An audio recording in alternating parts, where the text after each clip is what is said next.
And it wasn't until I collapsed and got rushed to hospital that it was like, oh, okay, something's wrong. And Mm. even at that point, I still hadn't connected the dots with the fact that it was stress. So I think that is the concern, that many people are either so used to feeling exhausted, burnt out, overwhelmed, that it's just their new sort of level of normal.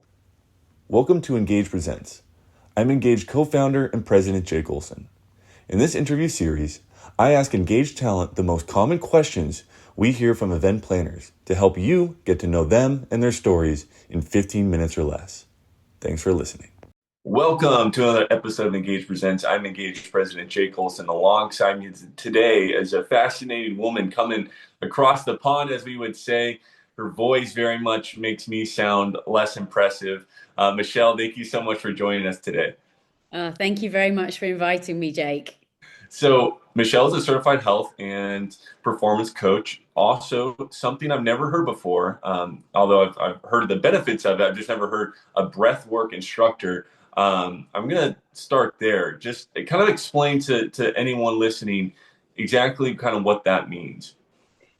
I know it's always fascinating because when people first hear it, they think, well, hang on, I know how to breathe. And we've all been doing it from birth. And the hope is we know how to do it. But many of us are not even breathing through the correct part of our face. Mm. We are often people breathe through their mouths rather than their noses.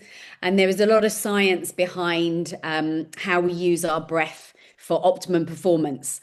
So I'm very much trained on the science side, sort of looking at it from sports performance, business performance, and it is a great practical tool that people can just have with them any place, anywhere. Doesn't cost them anything, and they can just use their breath to help them calm their nervous system, reduce feelings of anxiety, get better sleep, and ultimately perform better in life. So it's pretty much the most important, but also the most enjoyable thing that sort of teach any audience, because they go away feeling different, and to be able to impact an audience sort of that immediately is a really great thing, to be able to see the sort of the calmness or the Yeah. energy that suddenly the audience has after we've done a session, because I pair it with really high energy music, so it's not Oh, what they're expecting.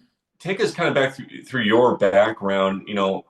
I have a question here is asking, what's a habit or a mindset you've personally adopted that helps you in high pressure situations? But more than even that, was there high pressure situations you were in life, or how did you come to be someone who cares about this?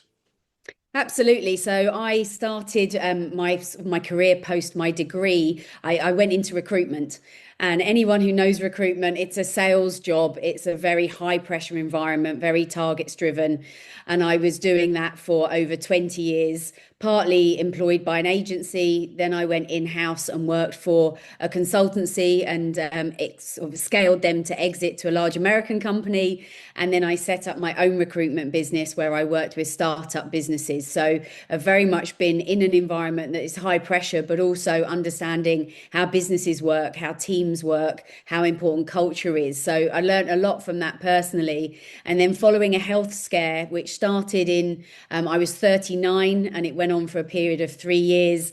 I just went on this journey myself of sort of self-discovery, shall we say. And on that journey, I learned a lot, and I decided to study. So I studied to become a health coach. I had no intention of actually using that qualification. It was just for my personal interest.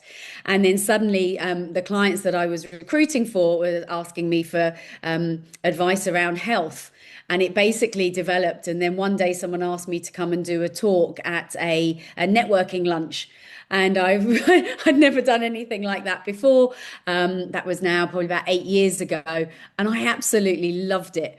And it ended up where I walked away from my recruitment business and stepped full time into the sort of the health and performance space, and have then every year I take on a new qualification according to what it is that my clients are talking to me about. So the challenges that sort of are coming up time and time again, it's really important for me to go and get more qualifications. And then every time I get a new qualification, I write a new talk about it so that not only can I help people one to one, but actually I can help people in a much larger sort of scale, whether that's sort of conferences, corporate events.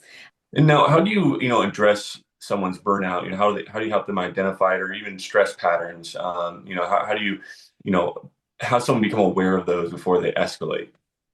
And that's often the challenge because certainly with myself, I had no idea that I was stressed. And it wasn't until I collapsed and got rushed to hospital that it was like, oh, okay, something's wrong. And Mm, even at that point, I still hadn't connected the dots with the fact that it was stress. So I think that is the concern that many people are either so used to feeling exhausted, burnt out, overwhelmed that it's just their new sort of level of normal. mm. So the first thing is having conversations with people to actually understand what they're experiencing, what they're feeling in their bodies, what they're thinking, what their behaviors are, but also explaining that stress in some ways is a good thing. Stress Mm. and a bit of an adrenaline rush to help us hit a deadline is good. But it's when it becomes chronic and then it switches to burnout, and explaining to people the difference between stress and burnout. And stress is almost a very physical thing that we might feel, whereas burnout is more emotional. When you actually explain those differences, and in the talks that I do about stress and burnout, I talk about the things that people might be experiencing, and you just see the heads nodding of the sort of, okay, yeah, I've been through that. I recognize that. And then when people start to, I guess, reflect on themselves, then that's where they realize that they need to start to make some positive change. No, we kind of hinted at it earlier. Talk about your actual presentation. You talked about kind of the breathing exercises with the high energy music, but you know, what else do you do in your presentations? Is there any other kind of tangible things you do? Are you showing slides? Kind of talk about just what it looks like to have Michelle on stage. Absolutely. So, yes, I have slides. I don't like to put too many words on them. They're more just as a sort of a reminder for me, because when I start interacting with the audience, I want to make sure that I'm keeping track of all the things that I want to be sharing with them. So often there'll be a lot of photos on my slides.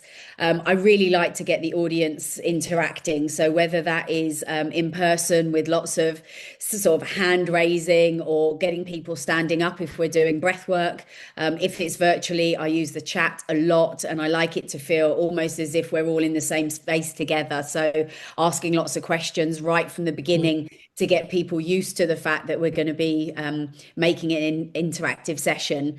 And it tends to start, they've sort of a fairly standard format of introducing myself and then going into what are we going to talk about? Why is it important that we are talking about, for example, stress and burnout or time management?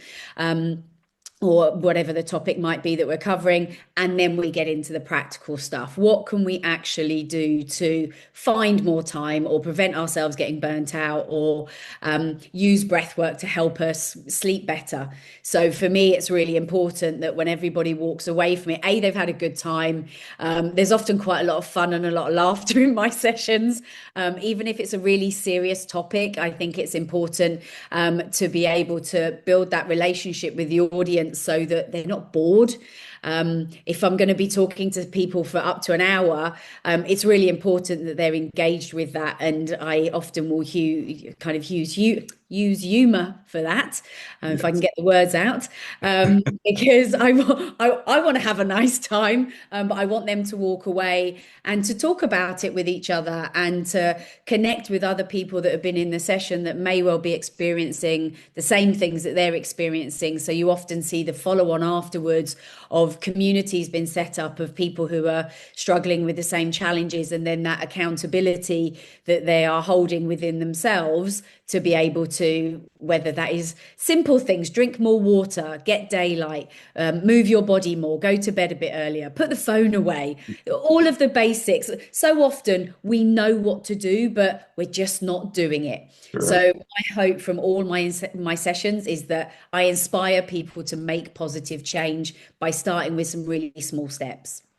Well, it's easy to see that your heart is very much with helping people, and that's a beautiful thing. And so, Michelle, thank you for what you do and the help that you do bring to people. If you want to learn more about Michelle's story, obviously book her. You can go to letsengage.com and do that. But Michelle, again, thank you for your time and just your expertise on this. And please keep doing what you're doing. Thank you very much. It's been lovely to chat. Absolutely. Stay tuned for more Engage Presents.